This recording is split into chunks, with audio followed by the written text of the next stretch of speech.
हरियाणा के गांव में रात का मतलब सिर्फ अंधेरा नहीं होता। रात का मतलब होता है खेतों के बीच फैली हुई वो खामोशी जो दिन की आवाज़ों के चले जाने के बाद और भी भारी लगती है। दूर तक पेड़ों की परछाई, कच्ची सड़कों पर मिट्टी की हल्की सी सुगंध और कभी कभी ऐसी हवा जो बिना वजह ही चेहरे को छूकर निकल जाए। गांव के लोग इन चीज़ों को नॉर्मल मान लेते हैं, लेकिन हर गांव में कुछ जगह ऐसी होती हैं जहां लोग बिना बोले ही रास्ता बदल लेते हैं। ऐसे ही गांव में रहता था विवेक। सीधा साधा सा लड़का था, ज्यादा बोलने वाला नहीं था, उसका नेचर ऐसा नहीं था। घर का काफी लाडला बच्चा था। और उसके चाचा रमेश सिंह गांव के सबसे अलग और बुलंद आदमी। उनकी पहचान काफी हिम्मत वाली थी। वो रात को अकेले कहीं भी निकल जाया करते थे। गांव वाले उन्हें समझते, कभी रोकने की कोशिश भी करते थे, लेकिन रमेश सिंह का एक ही जवाब होता था, ये बहादुर आदमी हवा देखकर घर में नहीं रुकता। वो उनको मतलब ऐसा था कि वो कभी भी किसी भी चीज से नहीं डरते थे। विवेक को अपने चाचा पर काफी ज्यादा गर्व था। वो उन्हें बचपन से देखते आ रहा था, जो बचपन से लेके बड़े होने तक वो काफी सीधे, सख्त और हर बात में यकीन रखने वाले थे। इसलिए जब उस दिन आसमान पे धूल का पीला सा रंग चढ़ गया था और आंधी के हालात नजर आ रहे थे, तो घर के सभी लोगों ने चाचा को रोक लिया और पूरा रोकने की कोशिश करी। अम्मा ने भी हाथ जोड़ दिए कि दादा ने भी मना कर दिया, खेत कल देख लेना, किसी ने कहा आज मत निकलो, किसी ने समझाया, लेकिन रमेश सिंह ने तो ऐसा ठान ही लिया था। उनको बस वहां से निकलना ही था, जैसे वो रोज शाम को वॉक पे जाया करते थे।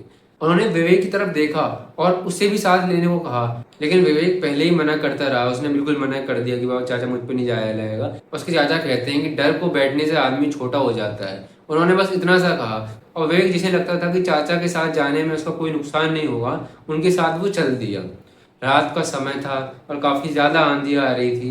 पूरी तरीके से जो आंधी थी वो सब जगह हो चुकी थी। कच्ची सड़कों से धूल उठ रही थी। हवा इतनी तेज थी कि उनकी आंखें खोलना भी मुश्किल हो गया था। दोनों चुपचाप चलते रहे। आगे खेत थे, पहले से और सुनसान। और दूर एक पुराना सा खेत था जहाँ नीम का एक बड़ा सा पेड़ था। वहीं जैसे चाचा जो थे वो रुक गए थे। जब वो उस जगह पहुंचते हैं तो आंधी अचानक जो थी काफी ज्यादा गायब हो चुकी होती है। विवेक को पहली बार कुछ अजीब सा महसूस होता है वहां पर, जैसे हवा खुद उन्हें देखकर पीछे से हट गई हो, क्योंकि पीछे सब जगह हवा थी, उस साइड में ही हवा नहीं थी बिल्कुल भी। चाचा ने कंधे से गमछा उतारा और जमीन पर एक बार अपनी नजर डाली और पेड़ के पास वो बैठ गया आराम से। विवेक भी उनके साथ बैठ गया। वो दोनों आसपास बैठे हुए थे और आसपास कोई घर भी नहीं था उनके, और ना कोई लाइट थी, ना ही कोई आवाज आ रही थी। थे तो सिर्फ खेत, मिट्टी और पेड़ की एक लंबी सी परछाई।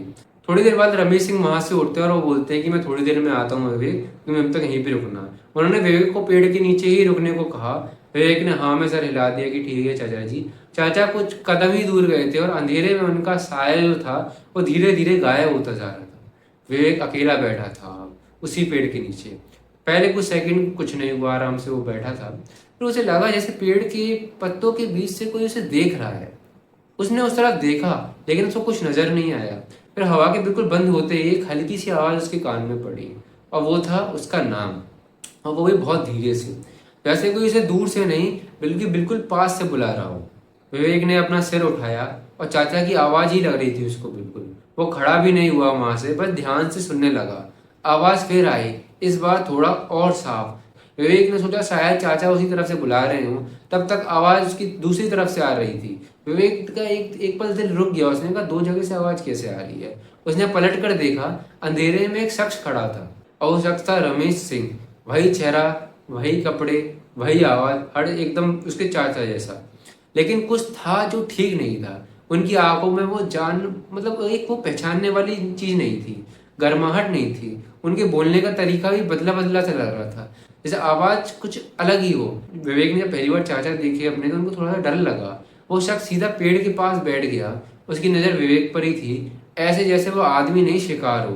विवेक के गले में अटकी सांस धीरे धीरे बाहर आने लगी थी, और तब असली रमेश सिंह दौड़ते हुए वापस आए, और उनके पैर जो थे वो काफी तेजी से, सांस जो थी उनकी फूल रही थी, और चेहरे पे वो घबराहट जो थी वो बनी हुई थी। विवेक एक पल में कुछ समझ ही नहीं पाया, जो सामने था तो वो कौन था, जो उनके बगल में थे, जो उनको विवेक जो उनके चाचा थे वो कौन थे, और अब जो जो आ रहा है जो सामने से वो कौन है। विवेक को कुछ समझ नहीं आ रहा था। असली चाचा ने आकर बस एक ही बात कही कि ताबीज मत उतारना अपनी, चाहे कुछ भी हो जाए जो गले में थी।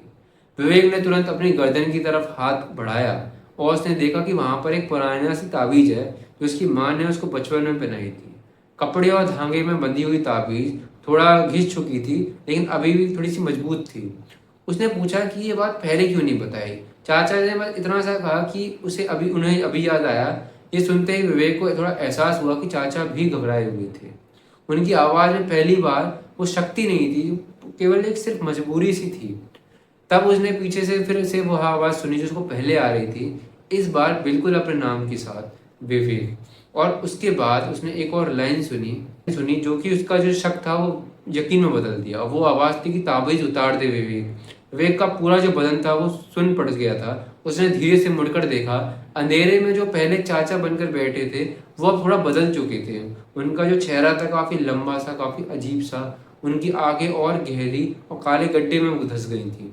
मुस्कान जो थी काफ़ी अजीब सी हो गई थी, ऐसे उसने इंसान का रूप सिर्फ आधा ही याद रख रखा हो। विवेक ने तुरंत ताबीज़ को और टाइटली पकड़ लिया, जितनी टाइटली वो पकड़ सकता था। चाचा ने विवेक को उठने का इशारा किया, लेकिन तब तक उस चीज़ ने अपना असली रूप दिखाना शुरू कर दिया था। उसकी जो गर्दन थी वो टेढ़ी हो चुकी थी, कंधे जो थे वो धीरे धीरे खिंचने लगे थे। उसकी आवाज़ एक पल चाचा जैसी हो जाती थी तो किसी पर किसी और जैसी हो जाया करती थी। विवेक का दिमाग एकदम घूम चुका था, उसका सिर एकदम चकरा रहा था। और तब असली रमेश सिंह ने उसे कंधे पे हाथ रखा और साइड में ढकेल दिया और जोर से दौड़ने को कहा। अब जो उनके पीछे था वो इंसान नहीं लग रहा था। वो जो शख्स था, जब वो जमीन पर चल रहा था तो उसके पैर जमीन में पड़ ही नहीं रहे थे, कोई निशान बन ही नहीं रहा था। जैसे वो चल नहीं रहा हो, खेत के अंदर से खिसक रहा हो। विवेक और चाचा भागते रहे, भागते रहे। कच्ची मिट्टी उनके पैरों के नीचे से फिसल रही थी। अंधेरे में उनको समझ ही नहीं आ रहा था कि वो कहाँ जा रहे हैं और सीधा कौन सा रास्ता है। पीछे से आवाज़ आती रही, कभी चाचा की आवाज़ आती रही तो कभी किसी और की आवाज़ आती रही, तो कभी विवेक और उसके चाचा दोनों की आवाज़ आती रही तो कभी तीसरी आवाज़ आती रही। जब वो गांव के किनारे तक पहुंचे फाइनली, तो विवेक की सांसें जो थीं वो टूट चुकी थीं। चाचा ने उसे एक पेड़ के पास बताया। तब उन्होंने पहली बार विवेक को सच बताया। विवेक के चाचा बताते हैं कि बहुत सालों पहले इस खेत के नीचे कुछ पुरानी दीवारें और एक बंद जगह थी। कुछ गांव के लोग उस जगह पे गए थे असल में, और वो वहाँ पे बताते हैं कि वहाँ से लौटने के बाद वो कहते हैं कि अगर कभी भी कोई तुम्हारी आवाज़ में तुम्हें बुलाए तो कभी भी पीछे मुड़ के जवाब मत देना, और अगर ताबीज़ पहना हो तो उसे कभी मत उतारना, क्योंकि जो वहाँ रहता है वो पहले आवाज़ से आता है, फिर शक्ल से आता है, फिर आखिर में आदमी का भरोसा जीतने की कोशिश करता है। विवेक ने डर के मारे पूछा कि जो उनके साथ हुआ वो क्या था। चाचा ने बस इतना कहा कि वो गांव का एक पुराना राक्षस है, एक ऐसी चीज जो खेत की शांति के साथ सोई हुई लगती है लेकिन असल में रात के अंधेरे में जागती है।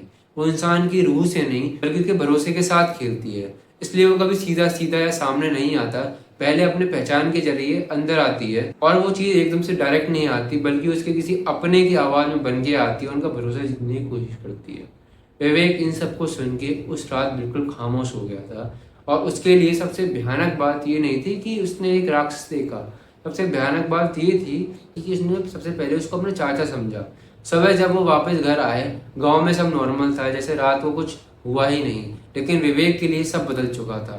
उसने जो ताबीज़ थी और मजबूत धागे से बांधी और अपने गले में बांध ली। चाचा ने भी उस रात पूरी कहानी बताई कि गांव की बात बुजुर्ग क्यों हर बच्चे को ताबीज़ पहनने को कहते हैं, कि आधी रात में उस जगह उस खेत में जाना मना था। उसके बाद विवेक कभी भी उस खेत के आसपास कभी अकेले नहीं गया, न चाचा के साथ न किसी और के साथ, क्योंकि उस रात ने उसे एक बात सिखा दी थी कि हर आवाज़ अपनी नहीं होती, और हर चेहरा जिसे तुम पहचान लो ज़रूरी नहीं है कि वो सच में वही हो।